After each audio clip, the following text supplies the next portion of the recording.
요새 한국 뉴스를 좀 보면 미국이 관세 후폭풍을 맞을 것이다. 미국 국민들의 호주머니가 얇아지고 있고 높은 이자율로 부채가 계속 늘어나기 때문에 미국 경제가 결국에는 큰일 날 것 같은 뉴스가 요새 정말 쏟아져 나오는 것 같아요. 그런데 이제 제가 실질적으로 뉴욕에서 체감하는 그런 부분은 뉴스의 헤드라인들과는 약간 좀 다른 점이 있어서 제가 오늘은 그런 부분을 한번 공유해 볼까 합니다. 트럼프가 작년 말에 당선된 이후에 트럼프 효과라고 해서 주식이 정말 높게 상승했었죠.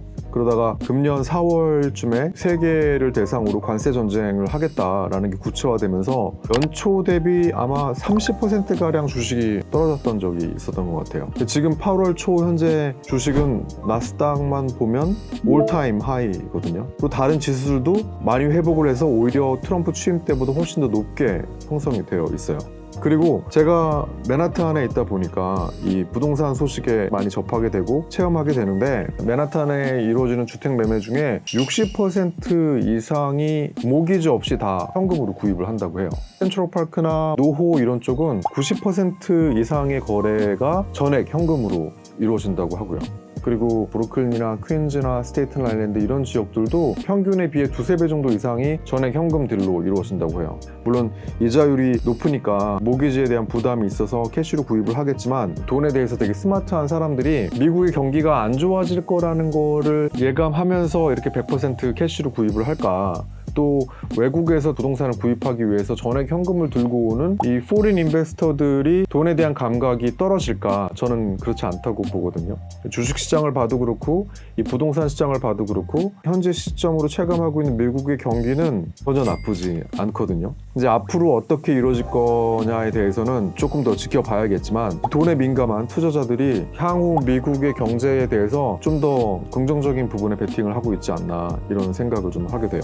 역사적으로 좀 길게 보면 미국의 경제가 가장 활황이었던 시기를 2개 정도의 시대를 꼽아요. 1950년, 60년도에 골든 에이지가 있었고, 또 1980년대에 레이건노믹스로 인해서 경제 화랑이 있었다고 해요. 1950년, 60년대에는 1, 2차 세계대전이 지나면서 미국의 부채가 너무 높았고, 오히려 이자율을 낮추고 인플레이션을 높이면서 부채의 가치를 떨어뜨려 가면서 경기를 함께 잡아갔던 시기라고 하고요. 물론 그 당시에는 세계대전 이후에 초강대국이 됐으니까 어떤 그런 파워도 엄청났을 것 같고요. 그리고 1980년대에는 그 이후에 이루어졌던 높은 인플레이션을 올 거라는 연방의장이 이자율을 20% 이상으로 세팅하면서까지 인플레이션을 잡아놨고, 레이건이 들어오면서 이자율을 낮춰주고 유동성을 풀면서 다시 부흥하게 되는 시기였다고 해요. 개인적으로 뉴욕에서 만나 뵙는 자산가분들을 좀 보면 1980년도 초반에 본인의 비즈니스를 열어서 미국의 그 호황기 동안 정말 많은 부를 축적하신 분들이 적지 않으세요. 1980년대에는 정말 한인들이 주로 하는 델리 가게, 야채 가게, 뷰티, 세탁업, 이런 분들이 현금을 쓰레기 봉투에 다 담아서 그거를 셀 시간도 없이 쟁여놓고 다음날 또 일을 하러 갈 정도로 정말 장사가 잘 됐다고 해요. 그래서 그 당시에 사업하셨던 분들이 2~3년 장사해서 본인이 임차하고 있는 그 빌딩을 본인들이 사는 경우도 많았고요. 지금 맨하탄의 한인분들 중에 건물을 소유한 분이 적지 않은 게 이런 시기 때 하셨던 분들이 주를 이룬다고 해요. 그러면서 인생은 정말 타이밍이다 라는 말씀들을 하시더라고요. 그런 이야기들을 들어보면 다시 그런 때가 올까 라는 생각을 좀 해보기도 했어요.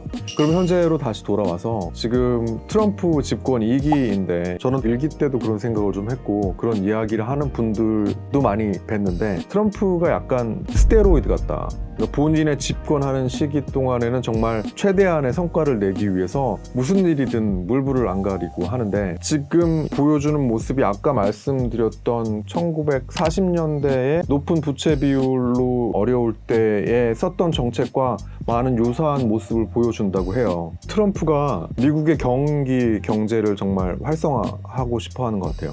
그리고 부채를 끄고 싶어하는 이 정권의 커다란 목표 중에 하나이지 않을까 싶거든요. 이들이 하는 정책들을 좀 보면 페드 의장을 트럼프가 찾아가서 금리 인하하라고 직접적으로 얘기하고 뭐 해고한다고 하고 있고, 이 정권의 의지가 반영이 돼서 내년에는 금리 인하 발생할 것 같고요. 그리고 지금 관세로만 1,500억 불 정도를 미국이 벌었다고 해요. 금년 말까지는 한 3천억 불 정도를 관세에 대한 수입으로 얻는다고 하는데, 이 커다란 수입을 부채를 줄이는 데 쓰지 않고 오히려 일반 국민들한테 600불인가 630, 40불 정도를 나눠준다고 해요. 예전에 그 스티뮬러스 책이라고 하죠. 코로나 때 저희도 받았던 기억이 나는데, 정부에서 발행한 체크를 받으면 어떤 소비도 진작이 될 것 같고요. 그리고 지니어스 액트라고 해서 스테이블 코인을 통해서 부채를 흡수할 수 있는 수요처를 많이 늘리려고 하는 부분도 있고, 그리고 저같이 이제 부동산 하는 사람들한테는 정말 주목해야 될 뉴스이긴 한데요. 부동산 거래를 해서 양도소득세를 면제해주겠다. 지금은 생애 첫 주택에서 50만 불까지만 면제해주는데 이걸 아예 없앤다는 법안도 발의가 됐고요. 그래서 이런 여러 정책들을 보면 마치 그 1950년, 60년대 골든 에이지 이전에 부채 허덕이던 미국의 모습에서 그들이 썼던 정책하고 되게 결을 같이 하는 부분도 있는 것 같아요. 물론 현재 상황이 앞으로의 어떤 미국 경제의 활황, 장밋빛 미래를 확신하게 해주지는 않죠. 그렇지만 앞서 살펴본 정책들과 지표들에 더해서 이 글로벌 자본들과 자산가들이 미국 경제의 긍정적인 부분에 베팅하는 부분은 주목해 볼 필요는 있을 것 같아요. 그 80년대의 짧은 시간 동안 많은 부를 축적하고 유지하고 계시는 많은 한인 자산가분들이 저한테 말씀해 주셨듯이 결국 투자는 타이밍이니까요. 시청해주셔서 감사드리고요. 이 내용이 마음에 드셨다면 좋아요, 구독 부탁드리겠습니다. 앞으로 재밌고 신선한 뉴욕의 이야기로 찾아뵙도록 하겠습니다. 감사합니다.